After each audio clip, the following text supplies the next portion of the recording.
Good evening, everybody. As Laura said, my name is Aoife Ahern, and I'm the College Principal and Dean of Engineering here in UCD. Some of you may have heard me speak before at our Open Day event that was on last year, but I'm going to try to not be too repetitive this evening and give more time to our students this evening to talk to you about their experiences in engineering. So I'll just give you a very brief overview of what UCD engineering is like and why it could be a good option for you.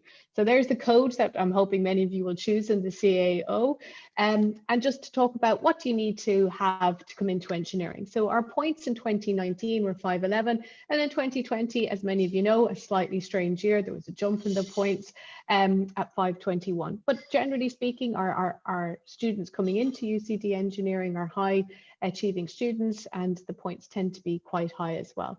In terms of what you need in order to come into UCD engineering, you need 6 leaving cert subjects: English, Irish, maths with a minimum of H4, and 1 laboratory science with a minimum H6. And we listed the laboratory sciences that we accept here. So chemistry, biology, physics, and we also accept agricultural sciences and lab science as well. And then 2 other recognized subjects for coming into the degree. So when you get here, if you get through all of that, what can you expect when you come to UCD engineering? So we have a few different ways of teaching you and a few different ways that you will learn when you get here. First of all, you'll obviously have lectures, which is where you're sitting in a lecture theatre with large groups of students, in particular in first year, larger groups of students. Not this year, but normally we would have you all together in those theatres. And that's where you start to learn the fundamentals of what you need to have to be an engineer. You'll see in first year in particular, a lot of focus on the sciences, the mathematics, and how those might be applied to engineering. And as you go through the discipline and you become more specialized in the areas that you want to specialize in, you'll see that the focus of those lectures starts to change somewhat into looking at the particular discipline that you've decided to study. In the first year, I say quite often at these things that a lot of first year is trying to make sure that everybody's getting up to that same level. Some people will be coming in with physics, some with chemistry, etc. But by the end of first year, we want to make sure that everybody going into second year has the same fundamental knowledge that they need to be an engineer. In parallel with those lectures, though, as well, you will have laboratories, and that's where you really get to learn about what it's like to be an engineer. What are the experiments that you need to do to understand engineering better? And there you'll do experiments where you learn how to collect data, how to measure, how to analyze, and how to interpret data, and very importantly as well, how to communicate and present the results of those experiments to other people. And labs are often in groups, and they'll be done here in our engineering building in UCD and in other parts of the campus where we have laboratories as well. You'll also have tutorials, and what tutorials are an opportunity to work on problems in small groups with a lecturer and maybe also with PhD students or teaching assistants, and a chance to get to ask questions. Because sometimes in a lecture there's quite a lot of people there. The tutorials give you a better opportunity to talk about the problems, to try out different things, and to talk to lecturers and teaching assistants about what you're doing. And again, we also have design work, exercises, and project work. And they could be individually, where you might be working on design, but more often than not, you'll find that you'll be working in groups in these kind of exercises and looking at the kind of different types of designs that engineers might have to do. So real world problems, and looking at what engineers can do to help solve those kind of real world problems. And again, as you go through engineering and you become more specialized in your discipline, those group projects, those design exercises will be particularly focused on the type of engineering that you're studying or that you're doing. So coming into UCD engineering, as you know, what we have in first year engineering is that you're doing engineering. You're not in a particular discipline at that stage. And I think that's a huge advantage in UCD that gives you that opportunity to try to find out what it is about engineering you really like and try to see what discipline it is that you really want to go into. A lot of the time you might not know about all the different types of disciplines in engineering, and engineering is a profession that's growing all the time with lots of disciplines coming in that might not have been there in the past. So it really is nice to be able to come in first year and have that chance to try different types of engineering disciplines. And I'm sure the students will talk to you a little bit about that and how they made their choices. Your core modules there are, as I said before, the chemistry, the maths, the physics, all of those things that give you fundamental kind of skills and techniques that you need to be a good engineer, no matter what discipline you go into. and you start being introduced to the different disciplines as well at that point. Towards the end of stage one, I think it's around about now actually that many of our students are now looking at making the choice. You'll have talks from different lecturers in different parts of the program and from the different disciplines, and also from students as well sometimes, where you get to hear about what kind of careers, what kind of things you might study, and you choose one of the disciplines that you might want to go into. And they're biomedical, chemical and bioprocessing, chemical with biochemical, civil, electrical, electronic, mechanical, or structural with engineering with architecture. So as you can see, it's quite a lot of choice there. And I think UCD has the broadest and the most options of any engineering school in Ireland. So, you really will find, it would be unusual not to find a discipline that suited you there. And that's for your stages 2 and 3, that you study that. And then again, as you move into the program further, you have other places that you start to make choices. So at the end of year 3, what you'll be looking at, am I staying on for a BE, which is a Bachelor of Engineering? And that's a 4-year degree program, and you'd specialize in one of the areas that's listed there on the slide, the biomedical, chemical and bioprocess, chemical with biochemical minor, civil, electrical, electronic, or mechanical. Or you may decide that actually I want to stay on for 5 years, and that would give you the ME, the Masters of Engineering. Now, the difference there by staying on for the ME is that you start to become more specialized again. Okay, so you start to be going deeper into some of these subjects, and you'll see a wider range of options there on the slide for those people who stay on for the Masters of Engineering. And in addition, what the Masters of Engineering will give you is professional work experience, so that you will get a chance to spend a semester in varying in length depending on the discipline, but a semester out working in industry. And we have intern managers in the college who help to place you and help to get you interviews for those placements. And that's a very exciting opportunity. And for a lot of people, it's the chance that they get to see where they want to work. And it's also an opportunity that companies often use to look at what kind of people they would like to offer a job to after the 5th year. So some of our interns go back to the companies in which they did their internships once they've graduated to work as graduate engineers as well. Okay, so there's your choose your pathway and your BE or ME. So the engineering disciplines. So we've got civil engineering, structural engineering with architecture, biomedical, mechanical, electrical, electronic, and chemical and biochemical engineering. Now, usually at this point in this presentation, and some of you have been to the open day will have seen this already, I start to talk about these different disciplines, but today I'm not going to do that. Instead, I'm going to let students who are from those disciplines tell you more about it, because they've experienced the disciplines themselves. So I think it's a little bit better to hear from them what those disciplines are about. So just going to give you the list of them at this point, and you'll hear a little bit more from our panelists later on. What I am going to spend a couple of minutes talking to you about are engineering careers and where do engineers go to when they're finished. Well, who employs engineering graduates? It's probably easier to say who doesn't. Engineering graduates can go into a huge amount of companies. And obviously we have engineering companies take on engineering graduates. But in addition, engineering graduates are very much sought over after in non-engineering companies, in accountancy and finance companies, etc. And that's because the kind of skills that you have as an engineer, those numerate skills, the problem-based skills, the project management skills, the analytical skills that you have are very much sought after in a lot of different companies. The starting salaries for engineering graduates are very high. And that's something that obviously many people are very interested in, but the jobs are also extremely interesting and can take you all over the world. Okay, so there's no country that you can't work in as an engineer. So it is a very lucrative and exciting kind of career to be in as an engineer.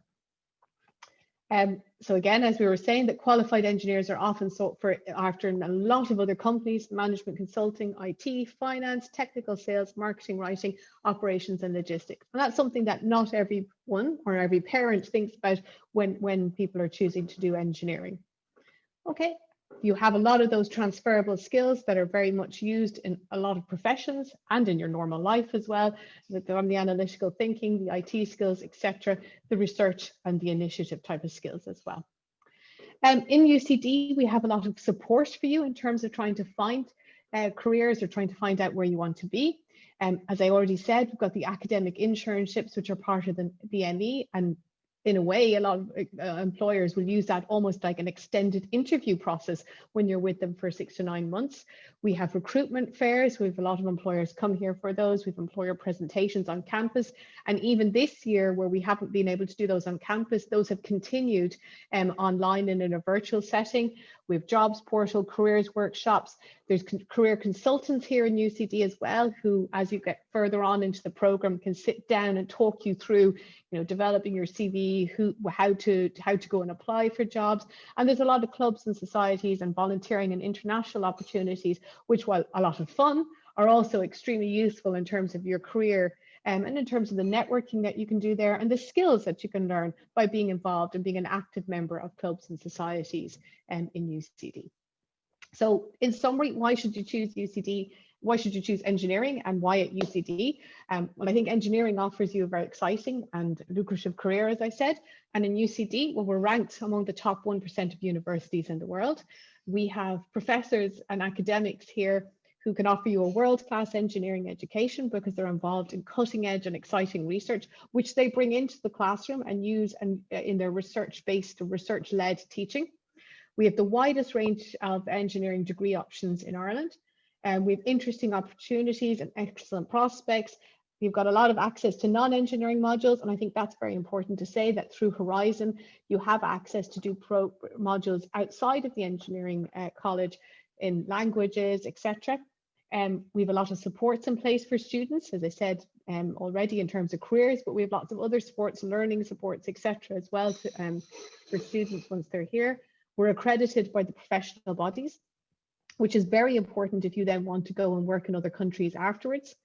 And again, in terms of the fun side of it, we have a lot of UCD clubs, societies, fantastic sports facilities here. The swimming pool here, as I'm sure some of you already know, is really a lovely place to be in normal times. And again, which we haven't touched on here, if you come to do UCD engineering, we have a lot of opportunities for you to go abroad as well. So you can take a year abroad, or you can take a semester abroad. And we've got links in with universities in Europe, in America, in Australia, etc. And again, we can help you to organize spending that time abroad as well, which is a great opportunity to broaden your horizons while you're studying UCD engineering. So I presume we're not going to have questions here, Laura, because we'll be going straight into our student talk instead, and that you can have questions for the panelists later on. Thank you. Great. Thank you so much, Aoife. That was really good, and I think that gave our kind of attendees a really good flavour of the degree of engineering, what's on offer, and what's available, that kind of thing. So thank you very much, Aoife, for helping us with the event this evening. We're going to move on to the next presentation. So that's Conor Flannery. He's a final year structural engineering with architecture student, and he's going to give us that kind of student experience and kind of what it's like to actually study engineering in UCD. So Conor, if you want to go next. Perfect, yeah, thank you very much. Let's get my... Okay, yeah, so as Laura introduced, my name's Conor, and I'm currently a final ME Structural Engineering with Architecture student. And this is just a little bit about my experience and why I chose engineering. So I'm from Cabinteely in Dublin. I did my Leaving Cert in 2016, and I went to Clonkin College in Blackrock. One question that often comes up is structural engineering with architecture a 50-50 degree? And just to clarify this, it's most definitely an engineering degree. It's about 90% structural engineering with 10% architecture, and it essentially bridges the gap between engineers and architects. You can see the building on the right. It's quite, complex, and so that kind of requires a lot of engineering to meet the architect's desires, I suppose. So why engineering in UCD? So when I was a child, as you can see there, I loved kind of building things and breaking things and creating loads of different things. And once one thing was built, I wanted to build another thing. And I suppose that kind of fed into my enjoyment of maths and physics while I was in school. A lot of people ask, are they required for engineering? I would say they do help, but they're not an exact mirror, because engineering, and especially at the university level, is more kind of problem solving and the application of maths and physics in problem solving. So my interest in problem solving kind of led me in that same direction. for why I went to UCD. So it's you know, it has a large campus, and that was one thing that kind of was in my mind of what university life was. The general first year omnibus, as Aoife talked about, is a very good opportunity. A lot of people come in thinking they want to do one thing and they actually might change their mind. A lot of people want to do one stream and they continue doing that. And it just kind of lets you know that you've made the right decision. Even if you're dead set on civil engineering, it just lets you know that you don't, you know, the other options aren't for you. Another really great thing is the range of clubs and societies all within that campus. It's a top Irish engineering university. There's, as Aoife said, a mix of theoretical and practical experience, the labs and the tutorials. And as Aoife also mentioned, there's an incorporated placement with the master's program, which I was fortunate enough to do this year. So my UCD experience. So as Aoife said, the undergraduate is a 3-year degree, and then you go into the 2-year ME or the 1-year Bachelor of Engineering. There are just some examples of projects that I did in my own year in 2016. So, you know, creating a crane using household objects, and it feeds the theory from the module into the actual project. And it's quite, you know, like the ratio of weight of the crane for that one to the weight it lifted meant that group got the highest grade. So it's not a kind of project for fun. It does relate to your grades, and it is worth doing well in. So extracurricular activities. So these are some of the activities I've been lucky to get involved in since I've been in UCD. I remember I was at a talk similar to this before I started college, and a past student kind of gave the, you know, kind of incentivized Leaving Cert students to take part in extracurricular activities in whatever degree you do, because when you come out of that degree, a lot of people are going to have the same degree as you, and it's those kind of extracurricular activities that separate you. One activity there that might catch your eye is the UCD Formula student. So I was involved in the first Formula student team. I was actually involved in the business side of that, which just shows how kind of problem-solving mentality can be used in a varying fields. And my job was to kind of get sponsorships. I've also been involved with Relay for Life, the Civil and Structural Society, where we have companies come and do talks for internships. And I've been class rep and college officer with the Students' Union. Another big kind of activity of mine was the Engineering Society. So it's the main society for UCD engineering. Usually it hosts the main events for engineers, and there's a lot of social events for first years, a lot of kind of company talks with loads of pizza, and there's the big winter formal and engineering ball. So I was fortunate enough to be involved with organising that. And, you know, these extracurricular activities do just give you kind of soft skills and hard skills that you mightn't learn through college, but are really good to talk about in interviews. So it's, you know, definitely a nice addition to the CV. So then brings us on to the master's program. So I'm currently doing the 2-year ME. There is also a 1-year BE, which you can do. Within the ME, you have 8 months of placement. You have your research project in final year, which accounts for the third of the year. It's kind of similar to a thesis. And then the rest is just modules with assignments and then final exams for those assignments. The actual master's placement itself is, as Aoife described, it's an invaluable experience. Most often you actually get paid for doing it as well. So it quite covers a lot of the cost of the master's. And it's kind of different to kind of the regular student life of, you know, budget saving and whatnot. And as mentioned, UCD organised companies to apply to. The Civil and Structural Society often bring in companies to have a little bit of a kind of open evening. So my master's placement, I was fortunate enough to work with AECOM in Edinburgh this year. So this was for a full 8-month placement. I was involved in design and analysis work of bridge and structures, and I was involved in a lot of office work, some site visits, and then obviously in March, COVID happened, so I was working from home. I was still able to actually do site visits during COVID because it was essential work. And even with the working from home, the company were very good to me. You can see me on the bottom left there. I was volunteering at the Edinburgh Science or STEM kind of career event. So a lot of companies will give you 2 paid days to volunteer and work with kind of STEM and youth and go to schools and give talks, which is a nice kind of little bonus. And as Laura said, the placement is just, it kind of happens after 4 years of study. It kind of, you know, lets you know that what you're learning is applicable in real life. And, you know, the degree is really well recognized. I was able to go over to Edinburgh and work away really well. There was no kind of, you know, confusion with changing of country or whatever. And so that worked really, really well. And then another perk of working abroad, I didn't actually study abroad, so that's why I did do my placement abroad. It just gives you a brilliant opportunity to travel around and experience kind of different countries. And the bottom left there is me working at a summer camp in New York. And I'd just give anyone the, you know, advice of make use of your summers. Often people do internships or you can work abroad. I actually did a kind of rocketry activity. So I kind of brought in my engineering into the summer camp itself. And then what's next for me? So I'm heading into my final semester now next week. I'm currently doing my final year research project. So I've actually been lucky enough, well, not lucky, there are a lot of titles for your final year research project. And I worked with the Bridges for my placement. So I decided to do that as part of my final year research project. And I've been fortunate enough to get a graduate role in ACOM in Newcastle, working with Bridges and Structures again. And that'll start after I finish in September. And yeah, so that's everything I have to share, Laura.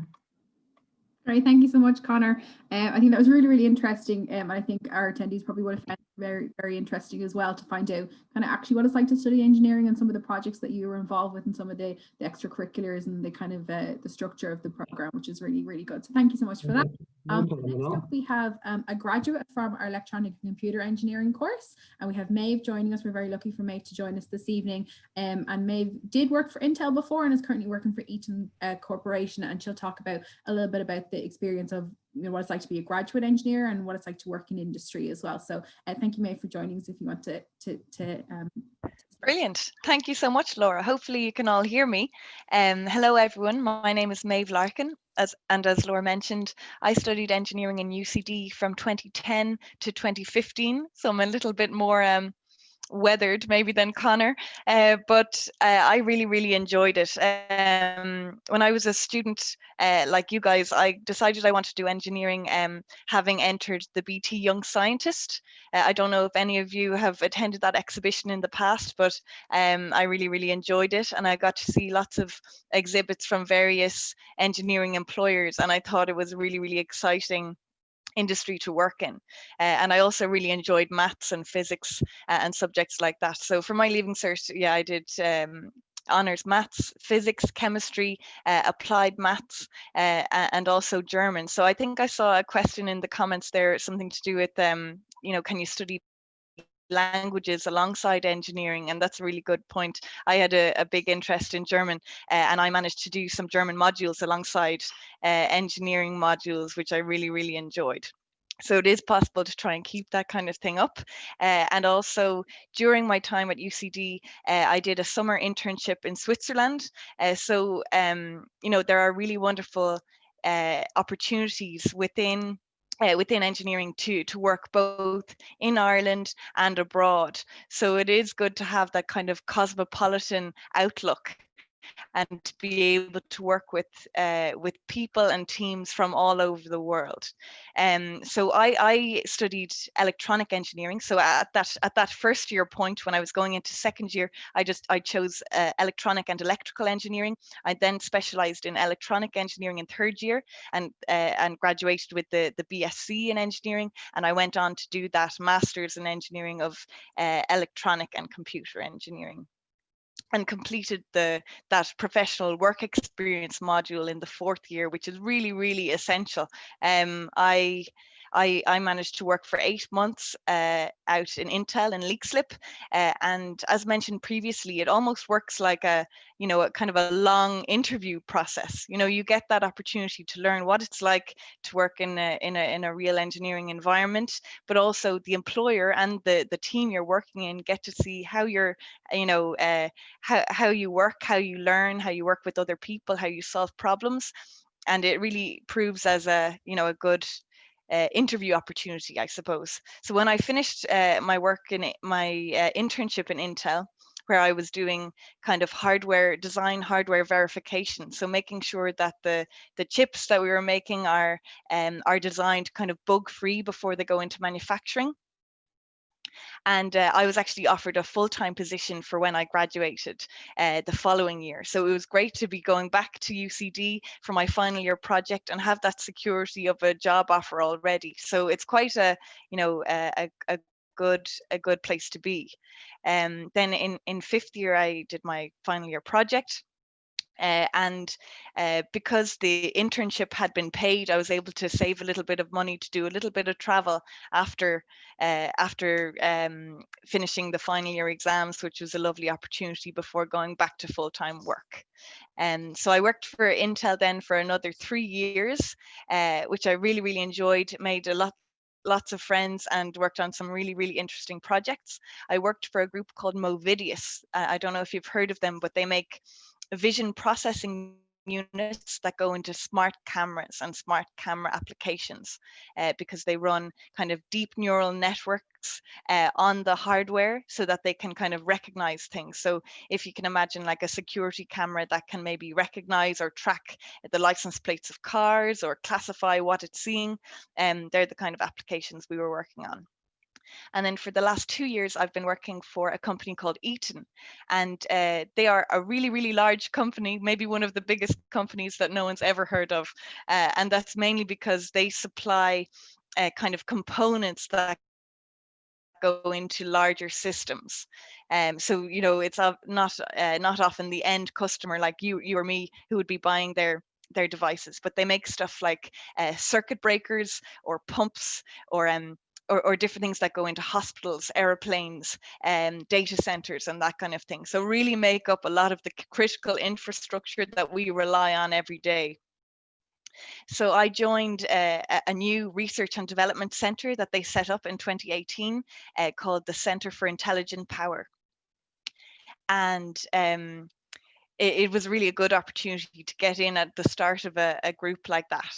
And what we do there is we're looking at trying to embed intelligence, or processing in these devices that are ultimately at the edge of the Internet of Things. I don't know if you've heard of this phrase, but it's the idea that all these devices around us are all connected to the Internet. They're all connecting data.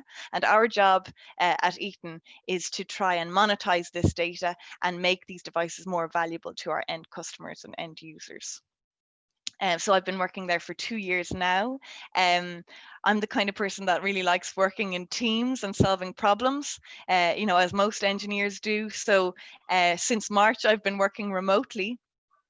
At home, probably as all of you have, and I don't enjoy that as much. It's not as good being able to see your teammates or your friends face to face, but we're doing our best. I guess another plus for a job in this sphere is that we have managed to keep our jobs and continue working throughout this pandemic, and we're also like looking at delivering solutions that will help us recover from this pandemic, and also help us live in this new world we find ourselves in. So yeah, if I'll hand it back over to you, Laura, and I'm happy to field any questions that anyone has. Great, thank you so much, Maeve. It was really, really interesting. I think it gave our attendees a flavour of what it's like in the real world as an engineer, and the kind of the breadth and depth of maybe what a career in engineering can take you, and the kind of different jobs available, which is really, really great. So thank you so much. I did just see one question in the chat that Katie was looking at there, and it was just, I think, around and engineering. A lot of people get into engineering because they want a more hands-on, more practical degree. Do you spend a lot of time in the office, or are you tied to your desk, and how do you feel that kind of works with an engineering degree? That's a really good question. So I suppose the degree is so broad, you can almost tailor it to any kind of a job that you feel, that you want to do. So, I do a lot of practical work. So we would usually be in the lab. At the moment, we're now programming different circuits at home at our desks. Sometimes they ship stuff out to us from the office because it's not safe to all be in the office there together at the moment, but it can be quite hands-on.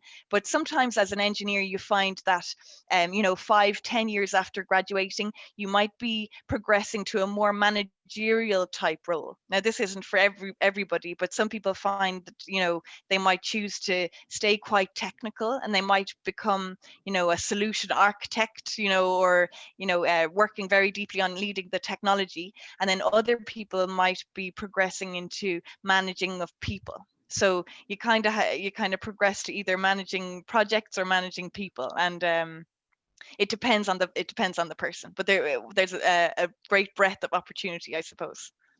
Okay, great. I'm sure it's a comfort for students to know that they can kind of maybe pick and choose what one would suit them better, or they'll evolve as they progress in their career and things like that, which is great. And that's brilliant. Thank you so much, Maeve. That was really, really good. I think we'll get the rest of our students to kind of turn their cameras on now, and we'll get answering. There's quite a few questions coming in through the Q&A button there. Keep typing them in. We'll get through as many as we can, as I said. So just let me have a look here and see what we've got. I know my colleague Katie has been answering some of them in the chat there. So if you want to start putting them in the Q&A button at the control panel at the bottom of your screen, it'll just make it easier for us to get to them. We'll try and get through as many as we can.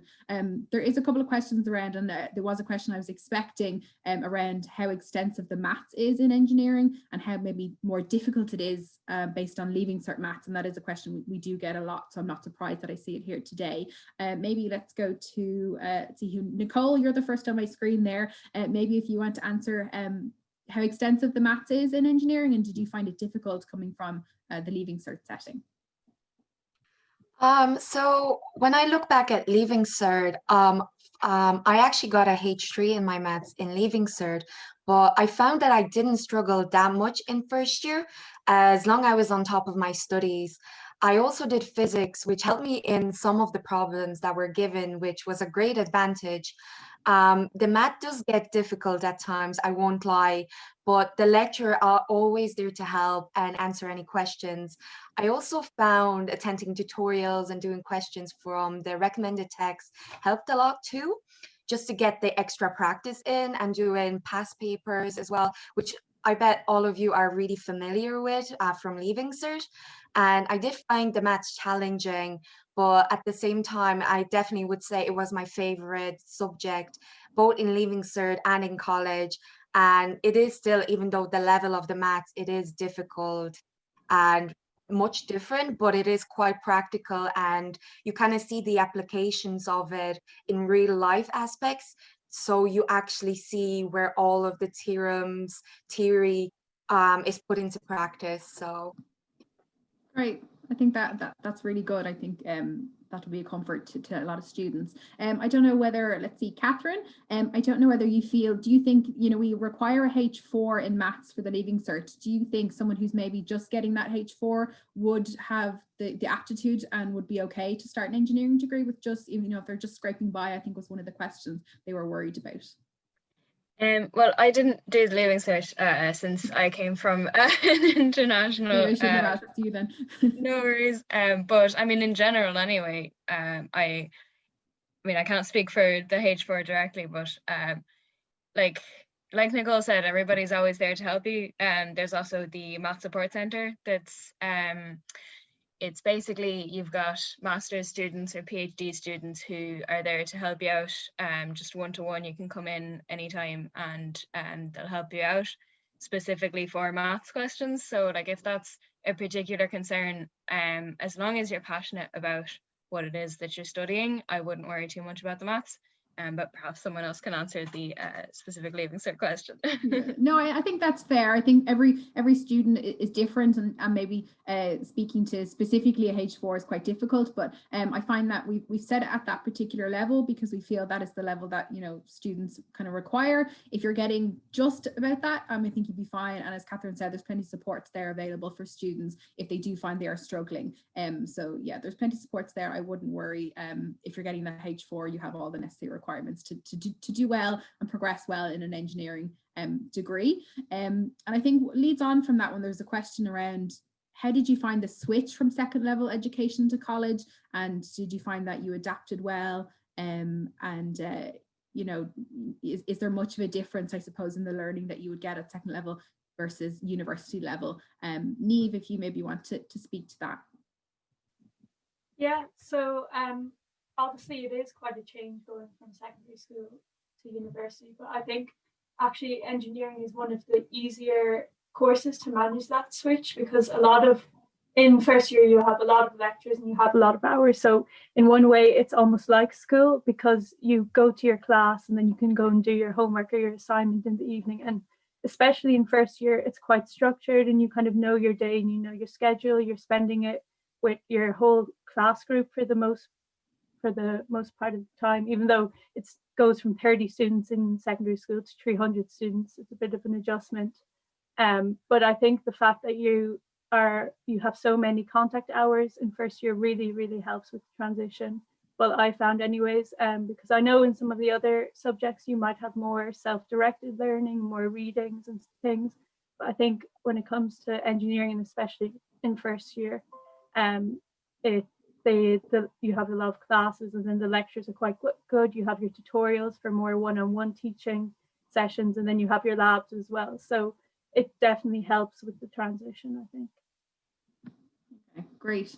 I think there was one or two questions. I suppose we have a cohort that's maybe interested in motorsport. There was one or two questions around what is UCD Formula Student. I think, Conor, you mentioned that in your presentation, and maybe what, you know, if someone was interested in motorsport or more that automotive industry, which would be the best, you know, a discipline of engineering to get into. And then obviously we don't offer that as a particular specification, which they would choose if they were interested in motorsport. Conor, just because you mentioned in your presentation, maybe if you want to take that first. Yeah, so just as to what is UCD Formula Student, so it was just Formula Student is over in Silverstone. It's been going for a few years. UCD was involved, I think, 10 years ago, and it was a kind of revamp of a new UCD Formula Student team, and they currently have a bigger team for Formula Student next year. I think someone asked if a student drives the car. Yeah, I think they have to have 4 or 5 drivers for different events, and there's like different point-based system at the competition. And then in terms of which degrees to get into it, so obviously I did structural engineering and I worked in the business side of the team, but I would say mechanical engineering would be the kind of most general engineering stream. I know people in my year have done mechanical and have gone off to do actual aerospace engineering in a different college abroad. And a lot of mechanical would go around kind of motorsport and machines and engines. In saying that, the Formula Student was actually an electric Formula Student car, because obviously a lot of the way of motorsport is going and it's going electric with kind of carbon emissions and everything. So I guess in that sense, you know, the electrical engineering ties into that aspect. So I suppose it's whichever one you prefer, but as everyone said, like the omnibus does give you that kind of opportunity to decide which stream best suits you and which is your strengths and weaknesses. Great, Conor. And I suppose leading on from that, just what you were saying the last second there, there was someone asking about if they know what discipline they want to study, if they've got their heart set on, say, mechanical, do you think students would find the first year too broad, too general, if they know what they want, or do you think it is a benefit to have it as an omnibus? I think it's an absolute asset, because I know colleagues or peers rather who were dead set on one stream, but they didn't actually know what biomedical engineering was. So when they came in, they realized, I'm actually interested in biomed.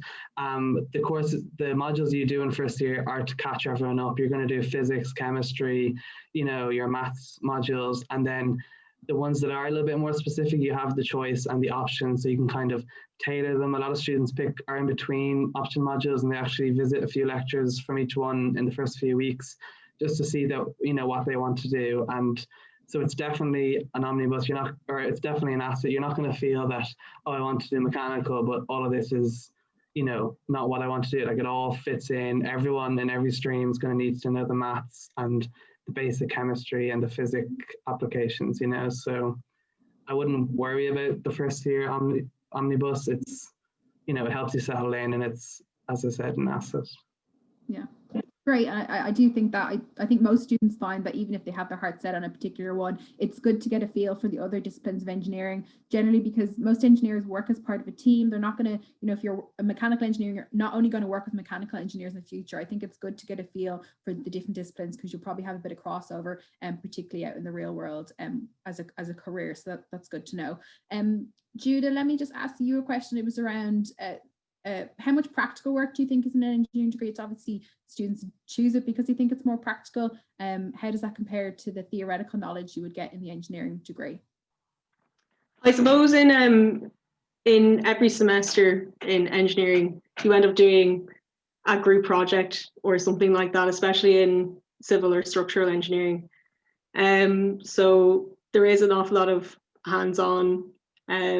We were designing concrete tables in second year, me and Conor together, and we would be building trusses in first year, and then of course in the first semester of first year module, creativity and design, you're building things all the time and using your applying maths and physics to that all the time. So I think it's probably about, well, one module per semester. It's a sixth practical, I'd say.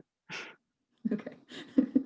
Good to know. And then John, there was just a question around can you do a PhD as part of an engineering degree? And obviously for those who are tuning in, John is nearly finished his PhD in biomedical engineering with us. So yes, you can, but maybe John can explain a little bit more about that. And then there was just a question around, obviously, for those who maybe not doing the PhD route, more the industry, what kind of jobs are available for biomedical engineers? Yeah, so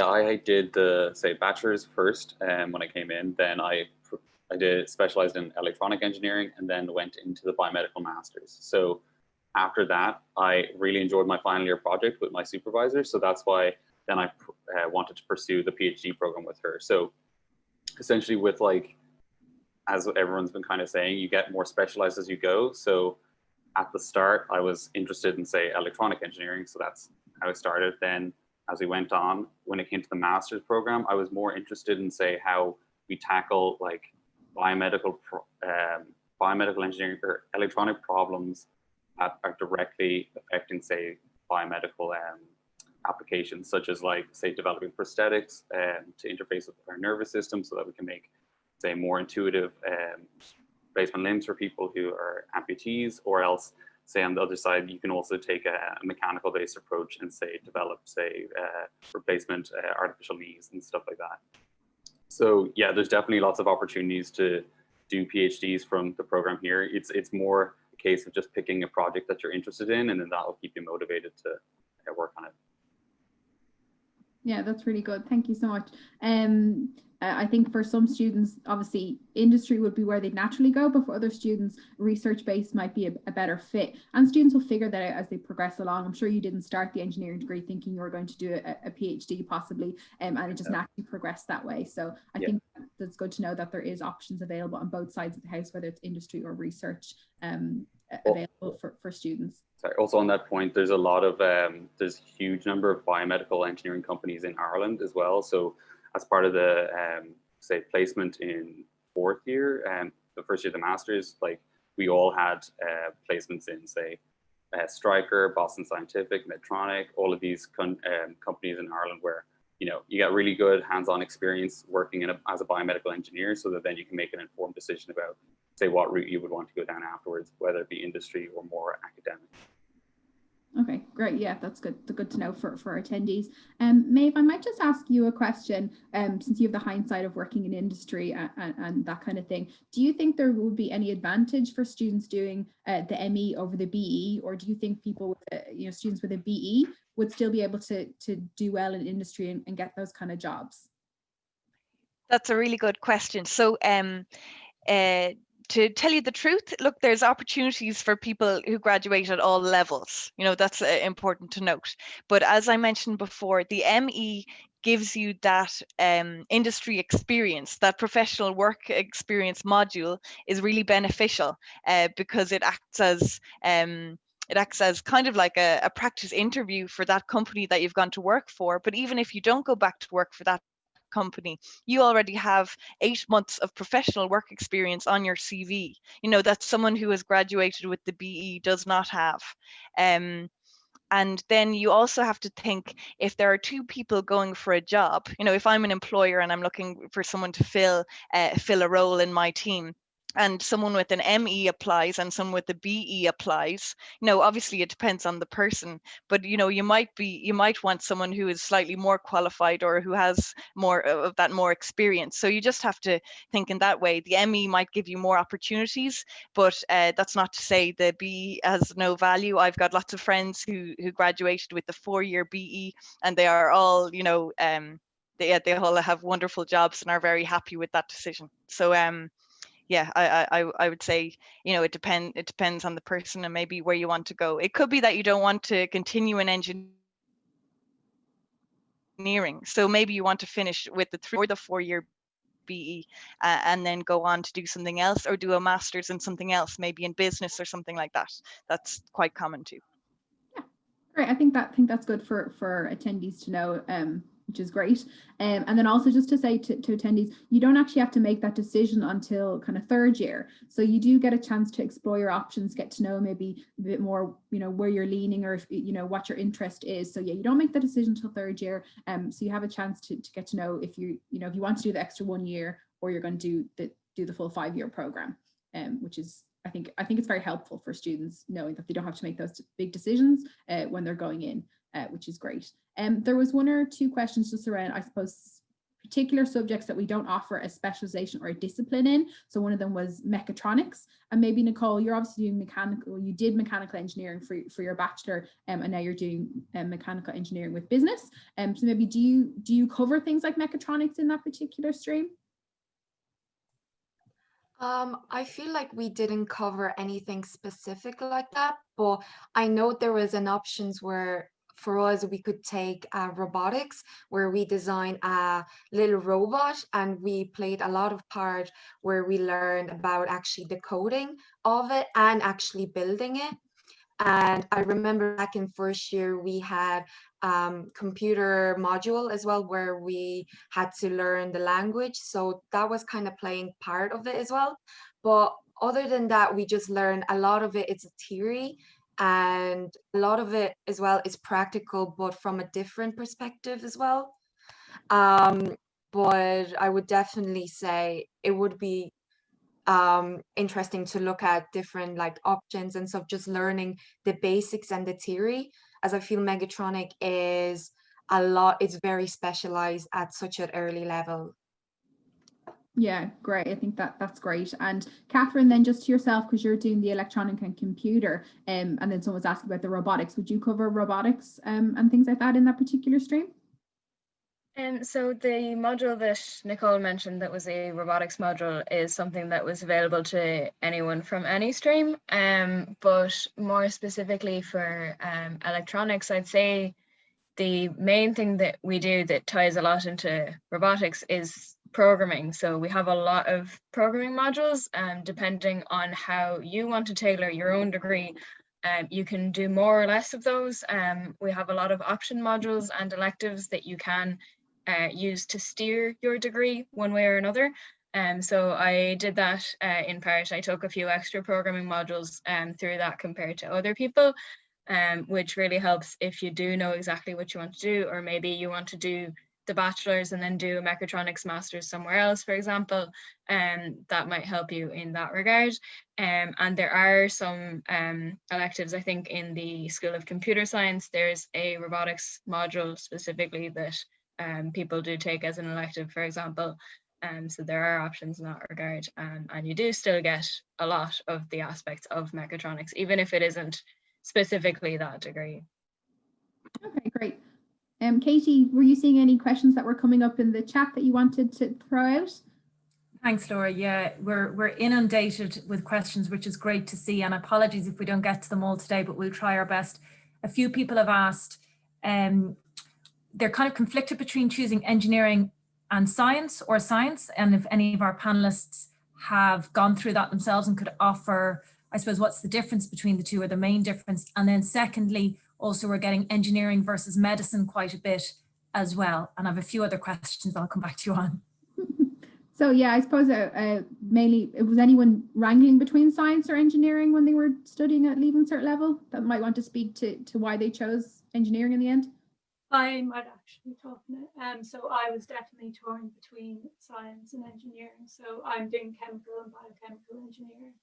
So I really enjoyed chemistry. I did physics as well, and then I really liked maths. So I was kind of looking at the options, and I liked that a science degree was also general. You had a lot of options, but what really drew me to engineering in the end is the problem solving. I liked that you were learning the theory and then you were applying it to solutions for everyday problems, and you could see how these could be implemented in society. And I just really enjoyed that kind of end-to-end aspect from the design phase to the final execution of it. It was something that really kind of drew me towards engineering. And then also I kind of got the best of both worlds, I think, in the chemical and biochemical engineering. So I kind of thought I thought I was going to do it going in, but I still like that I had the general omnibus to try out the other subjects as well. But then, so we obviously do chemistry, we do organic chemistry. And then with the biochemical engineering module, we also look a lot into biochemistry. You're looking at cells, DNA, and it's kind of, a lot of it is the production of pharmaceuticals, development of drugs, and so it's quite interesting. It's really kind of a crossover between science and engineering, I think, and it's kind of the implementation of the lab research into solutions, and it's kind of bridging the gap between science and solutions to problems and implementing those solutions. So it definitely was the best of both worlds for me, the chemical and biochemical. So I think it's that more practical aspect that kind of drew you into the engineering degree versus the science. I think that's good for students to know. Katie, did you have another question you wanted to ask the panel? Yeah, I have a few questions here. I'll answer one myself quickly because it's come up a few times. A lot of people asking me, are they guaranteed their choice at the end of first year? So as you know, you do your common year and then you elect one of 6 pathways. What I can say to you is, yes, you do get your pathway, assuming all 300 students do not decide to do chemical engineering. So there is that slight caveat that if, for example, 70% of students all decided they wanted to do one discipline, then of course we couldn't facilitate that. Now that hasn't happened to date, and students do get their, I suppose, elected choice. I don't know if any of our students were aware where students weren't given the choice, or were you all available, all the choices were available to you? Okay, so that is my understanding so far. In regards to other questions, a lot of people a little bit concerned about the intensity of engineering and wondering the hours and the input, and how intense is it in all honesty. And I suppose they're probably wondering in terms of a little bit of work-life balance. I've had people asking, do they have time to socialize? Do they have time to have a part-time job? If anyone would like to answer that question. Sure, I'm happy to. So personally, I did have a part-time job throughout, I think, 3rd year and the beginning of 4th year and the beginning of 5th year. In most cases, I did about an 8-hour shift a week, so not a huge amount, but people can do more or less. To be honest, I mean, people will tell you it's better to focus on your studies, but obviously for a lot of people, it's kind of essential to have that extra income coming in. So of course, if you have the option, don't do it, but that would be a little too easy. So it is possible, and I did this while also participating in extracurriculars in UCD. I was very involved in societies and such, so you know, you can do all that for sure. I wouldn't go too much above like about an 8-hour shift a week or so, and just kind of make sure that, you know, your employer is aware that you might need a little bit more flexibility, like maybe if you can get a few weeks off around exams. I was lucky enough that I was always told, you know, you can take that time, and that was very helpful. So that would be my advice on that anyway. I think that's good advice. I actually have a question specifically for John, if you don't mind. Someone very interested in the biomedical. I'm wondering, Is it more practical or is it more theoretical? And in your future career, would you have the opportunity to collaborate with doctors? Yeah, so no, that's a really good question, actually. Yeah, so for biomedical engineering, what we where we sit is that you want to make, I guess, potentially like doctors' lives easier. Like you're kind of making up, say, new forms to maybe like diagnose diseases, or maybe even just like in surgery, maybe you develop new tools to make, say, optimize maybe a surgery and cut it down, and maybe make stuff that traditionally requires a lot of skill, maybe more automated. So yeah, there's a lot of opportunity to collaborate with doctors and other people with other expertise. As part of the degree, we do a subject on medical device design in the first year of the master's, and that's really practical knowledge. It's not the biomed. It's the same as the other engineering streams where you do get the theoretical knowledge, but it's very applied. There's always an end goal.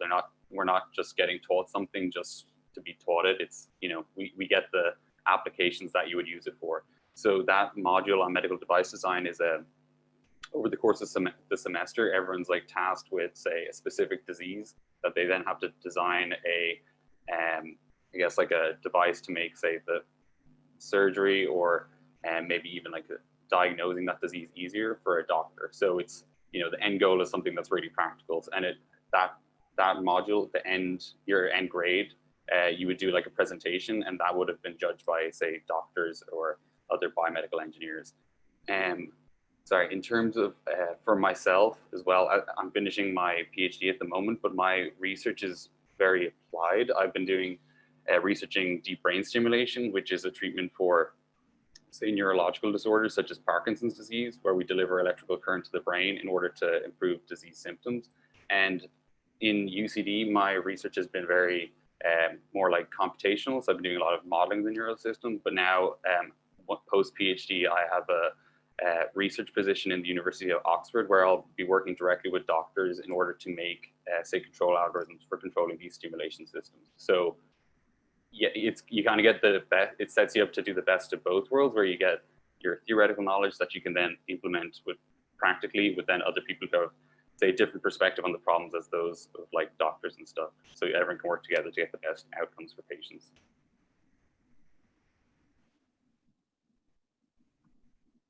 Great, I think that's really, really interesting, John, and I think it'll give kind of the attendees a flavour of particularly biomedical engineering and how cool some of the things you could do in the biomedical engineering degree are. There's just a couple of questions I've seen coming through, and Katie, jump in if there's more questions in the chat that we haven't got through.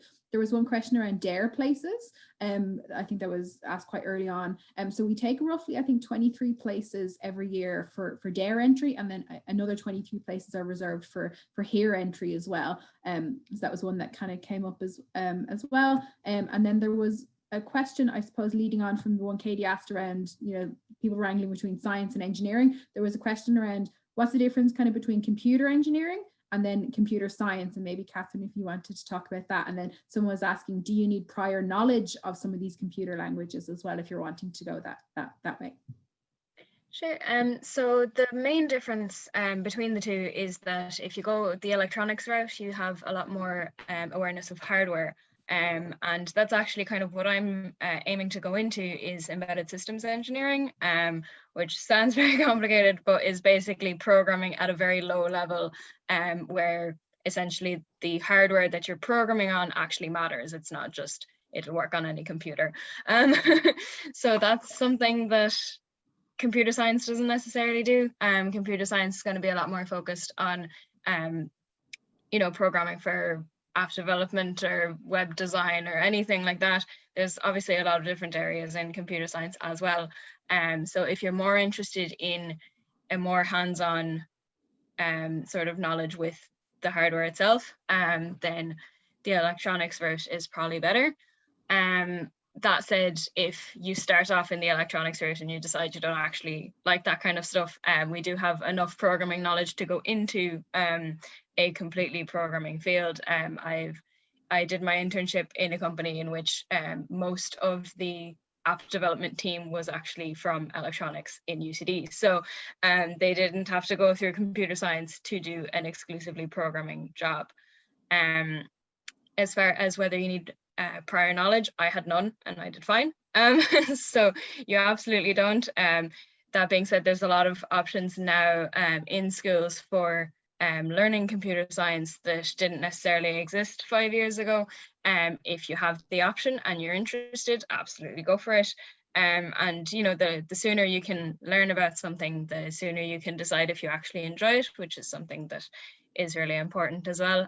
But don't worry about it at all. You learn everything when you join in, and there's a computer science module in first year. So if you're not too sure about it, take that, and you know, that'll teach you a bit more about whether or not you like programming. And that's actually one of the things that swayed me into electronics, is I really enjoyed that first year programming module, and I had no prior experience, so it was completely a light bulb moment. So yeah, don't worry about that at all. Great, thanks, Catherine. And then Maeve, I might just ask you this one. I thought this was an interesting question. It was someone asking around what would maybe indicate to someone that they wouldn't make a good engineer, and you having the hindsight of working out in industry, maybe the better way to spin that would be, what would the traits make a good engineer, or what have you seen out there that kind of people, you know, you've seen that would indicate people are really good engineers? Okay, that's a really good question. Love that question. So I suppose what makes a good engineer is someone who likes to solve problems, you know, so who is persistent in trying to find a solution and solve a problem. So if, say, for example, if you give up very easily, probably don't do engineering. Also, if you have to be able to work well with other people. And you have to be able to work well with all different kinds of people who agree with you, people who don't agree with you, people who have different kinds of opinions on things. And you need to be able to communicate your ideas well. So for example, if you don't like working with other people, if you want to be left alone at your computer working on your own, I wouldn't advise to be an engineer either. So really a bit of persistence, diligence, teamwork, communication, they're all really, really important things. Right, I think that's really interesting, because a lot of times people think engineering is quite solitary, or it's quite an internal kind of thing, when I've really seen the opposite. And I think, yeah, it's so teamwork based, and I think you'll work with a lot of different people and different varieties of people. So yeah, I think that's a really good Totally. good, and I thought it was an interesting question, so thank you for that. I think there was one or two questions around, obviously Katie mentioned about workload and things like that, but maybe one of you want to speak to what a typical day or a typical week might look like for students, and you know, how might the week be split up? Are you doing a lot of lectures? Are you doing a lot of labs, and how that might look? Jude, if you maybe want to respond to that one. Yeah, so in first year, I think it's actually the heaviest in terms of lectures and labs, for me anyway. So I think you would have had maybe 4 or 5 hours of lectures a day, including a lab or tutorial for a math subject or for physics or chemistry. And then obviously in your time off, you'd have to be doing homework or something like that. But then once you get into second year, it starts to cut back a wee bit more. You're kind of doing a lot more self-directed work, and then even more so when you go through the years. And then eventually in final year now, I only have 3 modules and I have to do my thesis all by myself. So I think hours are supposed to be the same the whole way through. You're supposed to be working quite hard, but there is obviously, of course, time for socializing in the evenings and all. Great, yeah, I think it's good to know. Kind of, it is a quite intensive degree, but there is plenty of time to do other things. And there was one question asking, could they see a timetable? I will send around a sample timetable when I'm sending around the recording of the event this evening, so you can get a look at that as well. So I'll send that around. And then there's just 1 or 2 questions around study abroad and the opportunities that UCD offers for study abroad. And I don't know, have any of you done study abroad yourselves, or do you know of any of your fellow classmates that have done it and had a really great experience? I don't know. I didn't do it, but I know quite a few that have done it. I think a lot of questions were, where can you go? I think usually everyone kind of gives the top 3 or top 4 list of where they want to go, and then it kind of bases on their availability, what colleges UCD are linked with, and their grades, and then you get an offer that you either accept or decline. So it's not a complete pick and mix, but I know UCD is, and with engineering, people are offered places in Miami and within Europe. People have gone to Singapore. So there is all the opportunities out there. Again, I haven't done a study abroad, but anyone that has done one says, you know, it's the best year of their life or whatever. I have done a lot of things abroad, and I think, you know, they are similar in that you get new experiences, you meet new people. You usually meet a lot of Irish people as well, even though you're abroad. So I guess it just gives you that kind of, you know, experience, and then you're learning engineering in a different country. So you're going to get different ways of teaching, different, you know, material, but it all encompasses in the one engineering. Yeah, no, I think that's great. And then UCD just have an extensive global team as well that are constantly making connections with universities across the world. So there's constantly new opportunities coming on stream.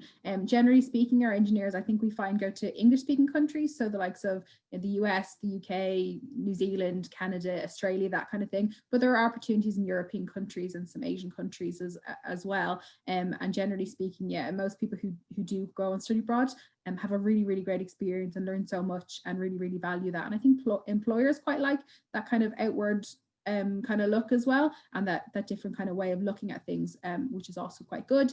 And then for a lot of students who don't go on a study abroad, you'll actually find that we do get a lot of international students who will come to us for that particular year. So even if you're not going away, you're getting to know people from other countries and other cultures and things like that, because you'll get those joining your class that particular year as well, which is great. And then another thing that UCD offers is the UCD Horizons program. And there was one or two questions around the different types of subjects you can do. There was a question around, can you do a language? And Maeve, you covered that in your presentation, that yeah, you can choose to do a language. Maybe Maeve, you wanted to talk about one or two of the subjects that you did that were non-engineering specific, and did you find that that was a good aspect of the course?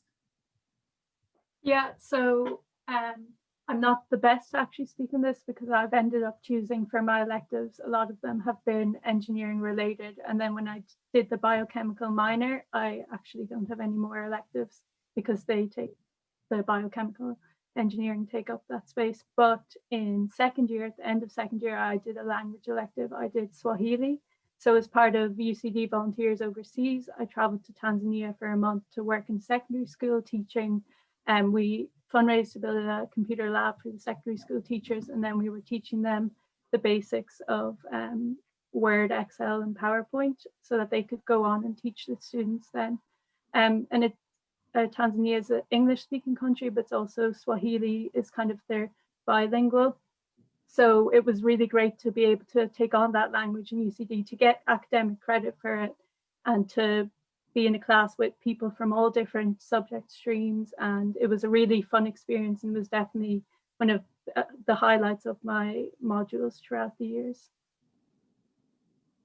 Very great. That's a really interesting experience. I think I know you're saying you didn't do a lot of different subjects that are not engineering specific, but just that there are so many available, and once they kind of fit within your timetable and are geared towards your particular level. So if you're in first year, you're not taking, you know, fourth year, fifth year modules from other places. They kind of have to be in line with your level of knowledge at that particular time. But yeah, you can pretty much take them from all around the university. And we've had students, you know, interested in languages, interested in maybe doing more biology focused things, doing architecture modules, that kind of thing. So yeah, there's great opportunities there to flex what you're interested in and make you a more well-rounded student, which is great. I don't have a lot of time left for questions. We've run over time, so I might just fit in one or two more. There was a question around, which I thought was a nice one, is engineering what you imagined it would be when you were coming in? I think this is very good for students who are watching, and did it differ from what you were thinking? Nicole, if you wanted to answer that one. At first, I would definitely say it was not what I was expecting. I thought like in first year we would literally be building cars, or since I've watched a lot of how it's made, I thought like I'll be there in the industry doing everything. But now looking back, it is a lot of theory that you have to first understand and take like a few steps back, try to understand it, but also get to acquire a lot of different skills throughout it, such as teamwork, communication skills, time management, which is really big in engineering. So yeah, it is a bit different to what I've imagined, but I'm pleasantly surprised, and I definitely enjoy every aspect of it, as you learn something new every day and you're never bored, and there is such a great variety and opportunity that you could go and do in the future as well. Even if you plan on not doing engineering after third year, you could do something in finance or business aspect, as any company basically loves engineers, I mean. So yeah, anyone would be pleasantly surprised and would definitely enjoy it. Yeah, I think that's really good to know. Then there was just one or two questions, I suppose, around, let's have a look. There was one there I just saw that I wanted to ask yourself, John. I've just lost you there. Oh yeah, it was about PhD qualifications and how long the kind of process really is for someone who's maybe thinking down that route. Yeah, so the PhD program in UCD is about 4 years. So it's kind of different though to say the bachelor's and ME, where they're very structured. You like come in and you have your lab, you have your timetable, and you have your lectures and labs and everything. So you're kind of, you're kind of working through it. Whereas a PhD is a bit different in that there's a lot of time where you're just kind of like by yourself, just kind of like working on things, you know.